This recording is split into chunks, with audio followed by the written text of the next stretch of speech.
Hello students, very good evening to all of you. पिछले class में हमने cell के हिस्ट्री के बारे में जाना था। सेल से थोड़ा सा इंट्रोडक्शन हमारा हो चुका था और हमने इंड किया था कि नेक्स्ट क्लास में हम सेल थ्योरी पढ़ेंगे। तो चलिए आज मैं आप लोगों के लिए सेल थ्योरी लेके आया हूँ। वैसे आजकल के मॉडर्न सेल थ्योरी तो काफ़ी पॉइंट्स के साथ बढ़ गए हैं, लेकिन बेसिक फंडामेंटल जो पॉइंट्स है सेल थ्योरी के अंदर वो तीन ही हैं। वो क्या क्या हैं? वो हैं आपको कि जितने भी लिविंग ऑर्गेनिज्म हैं, जो भी लिविंग ऑर्गेनिज्म हम आप देखते हैं वो किसके बने हुए हैं? वो बने हुए हैं सेल के। All living things are made up of cells. किसके बने हुए हैं? वो सेल्स के बने होते हैं। चाहे वो कुत्ता हो, बिल्ली हो, सूअर हो, आम का पेड़ हो, नीम का पेड़ हो, तुलसी का पौधा हो, यानी कि जो भी लिविंग आपको लगता है वो किसका बना है? वो सेल का बना है। उसी को दूसरे पॉइंट के रूप में अगर देखें तो सेल्स जो है वो क्या है? बेसिक यूनिट है। किसके बेसिक यूनिट है? वो बेसिक यूनिट है किसी भी लिविंग ऑर्गेनिज्म के लाइफ के। Cells are smallest units of life. कोई भी लिविंग ऑर्गेनिज्म जो है जिसमें लाइफ है, ऐसा ऑर्गेनिज्म जिसमें लाइफ हो उसको लिविंग ऑर्गेनिज्म कहते हैं।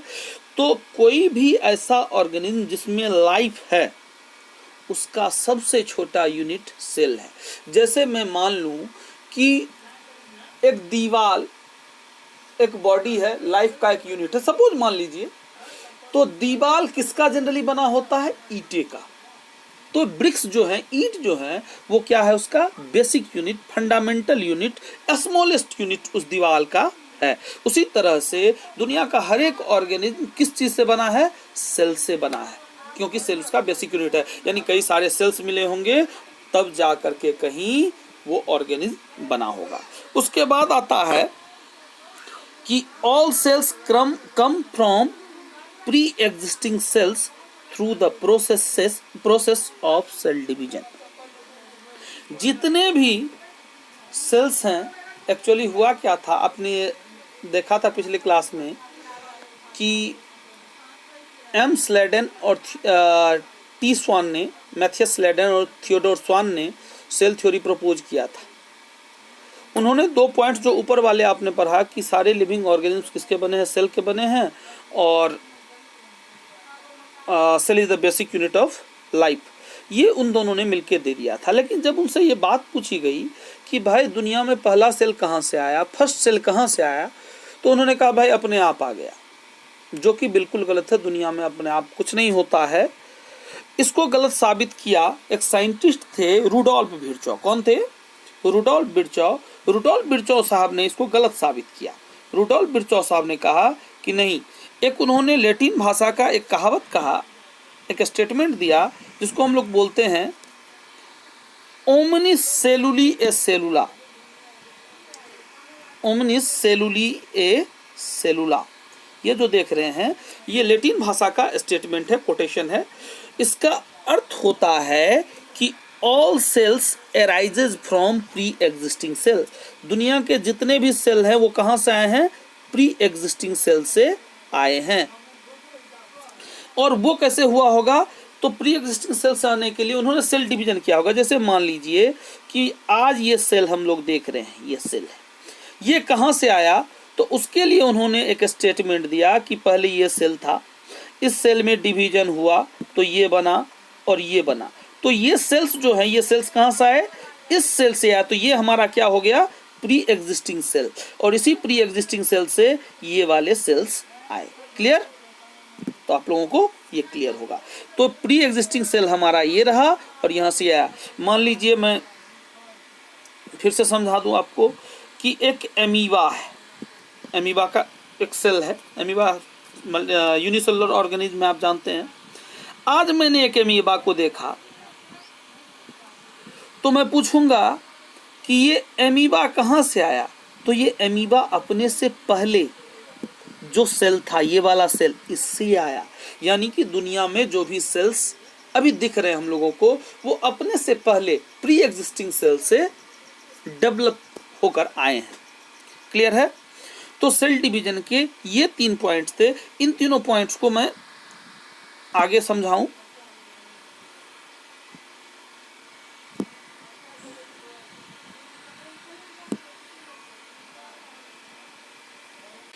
हमारा दूसरा पॉइंट क्या था कि cell is the basic unit, structural unit of life. तो स्ट्रक्चर में कुछ एनिमल्स का एग्जाम्पल देता हूँ। जैसे मान लीजिए कि ये मैंने एक फ्रॉग बनाया, ये आपके सामने। इससे आप फिगर बनाना भी लगभग सीख सकते हैं। मैंने एक क्या बनाया, एक फ्रॉग बनाया। ये सपोज कर लीजिए कि ये एक फ्रॉग है। ये इसकी आंख, माफ कीजिएगा, ये इसकी आंख रही, ये इसका पैर रहा। ये मान लीजिए एक फ्रॉग है। फ्रॉग के बॉडी पे पैचेस होते हैं। अब ये किस चीज का बना है अगर आपसे कोई पूछे तो आपको क्या बताना है, सेल का। तो चलिए सेल्स को ड्रॉ करते हैं। यानी कि इसके भीतर क्या होगा, हर जगह सेल्स होंगे, सेल्स होंगे। ये सेल्स इसमें भरे पड़े होंगे, तब जाकर के कहीं ये मेढक बना होगा। यानी अगर इसके भीतर सेल्स ना होते तो ये मेढक नहीं होता। चलिए हम दूसरा उदाहरण लेते हैं। मैं एक माउस बनाता हूं।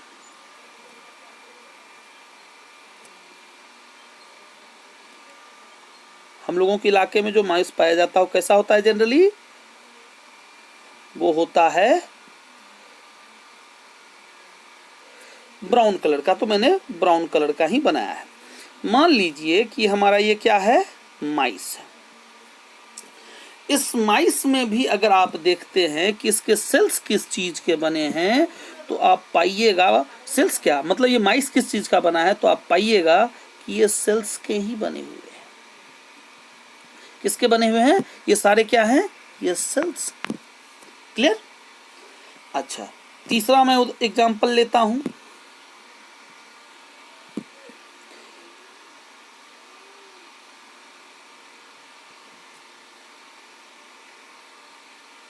ये पौधे किसके बने हैं, तो भाई जान लीजिए कि ये भी किसी और चीज के नहीं, ये भी सेल के ही बने हुए हैं। ये किसके बने हैं, इसके भीतर भी क्या है, इसके भीतर भी सेल है। यानी कि क्योंकि प्लांट्स भी क्या हैं, लिविंग हैं। क्योंकि दुनिया का जो भी लिविंग ऑर्गेनिज्म होगा वो किस चीज का बना है, सेल का बना है।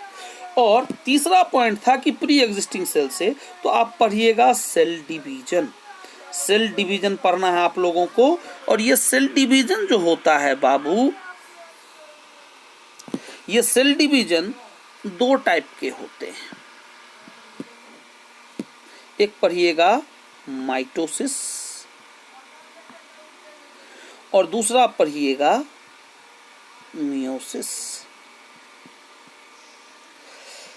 माइटोसिस को हम लोग बोलते हैं इक्वेशनल डिवीजन और मियोसिस को हम लोग बोलते हैं रिडक्शनल डिवीजन। मान लीजिए हम लोगों के सेल में 46 क्रोमोसोम है, तो सेल डिवीजन के बाद भी 46 क्रोमोसोम ही रहेगा। इसलिए यह डिवीजन, सेल डिवीजन माइटोसिस कहलाता है, इक्वेशनल कहलाता है। इक्वेशनल डिवीजन इसलिए बोलते हैं क्योंकि जितना नंबर था उसके इक्वल नंबर वाला क्रोमोसोम वाला सेल ही बन के इस प्रोसेस के बाद आएगा। इसीलिए हम लोग इसे इक्वेशनल डिवीजन कहते हैं। इसको रिडक्शनल क्यों कहते हैं, क्योंकि मान लीजिए हमारे सेल में 46 क्रोमोसोम हैं, तो इस सेल डिवीजन के कारण, मियोसिस के कारण सेल में क्रोमोसोम की संख्या मात्र 23 रह जाएगी। तो रिडक्शन हाफ। रिडक्शनल इसलिए बोलते हैं क्योंकि घट गया, यहाँ हाफ हो रहा है ना, तो रिडक्शन हो रहा है, घट रहा है। इसलिए इस सेल डिवीजन को रिडक्शनल डिवीजन, इसमें चूंकि नंबर सेम रहता है इसलिए इस सेल डिवीजन को हम लोग इक्वेशनल डिवीजन कहते हैं, इक्वल रखने वाला डिवीजन कहते हैं। क्लियर होगा आप लोगों को? तो जो थर्ड पॉइंट था उसको देखते हैं कि चाहे कोई भी डिवीजन हो, अगर मान लीजिए इसमें मान लीजिए कि ये एक सेल है, इसमें क्रोमोसोम माफ कीजिएगा, ये मान लीजिए एक सेल है, इसमें क्रोमोसोम मैं मान लूं कि मेरा 46। अब सेल डिवीजन के बाद 2 सेल बनेगा। माइटोसिस में कितने सेल बनते हैं, ये बात है माइटोसिस, ये माइटोसिस की बात। माइटोसिस में कितना बनेगा, माइटोसिस में बनेगा बाबू 2। इसमें हमेशा 46 ही होगा।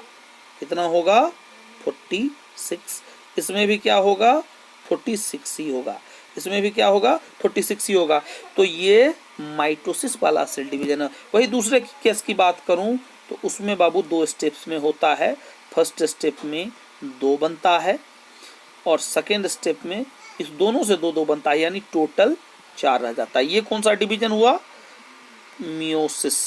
कौन सा हुआ, इस मियोसिस में अगर मान लीजिए कि हमने क्या किया कि 46 क्रोमोसोम वाला लिया था सेल, तो फाइनली इसमें ही सच पूछिए तो 23 हो गया, और इसमें तो सब में 23 होगा ही। इसको हम लोग आगे डिटेल में पढ़ेंगे। यहाँ हो सकता है आपको थोड़ा सा कंफ्यूजन हो। बेसिक हमको आइडिया देना था सेल थ्योरी के बारे में, जिसके मेनली 3 पॉइंट्स हैं कि cell is the fundamental unit of life, cell is the basic unit of life, all living organisms are composed of cell. और तीसरा पॉइंट जो है, जो स्लाइडेन और स्वान देने में असमर्थ थे, जो नहीं दे पाए थे, वो था all cells comes from pre existing cell. जो किसने कहा था, रुडोल्फ विर्चो ने, और एक लैटिन भाषा का कोटेशन दिया था उन्होंने, ओमनिस सेलुली ए सेलुला। तो चलिए, thank you very much. I hope आप लोगों को समझ में आ गया होगा।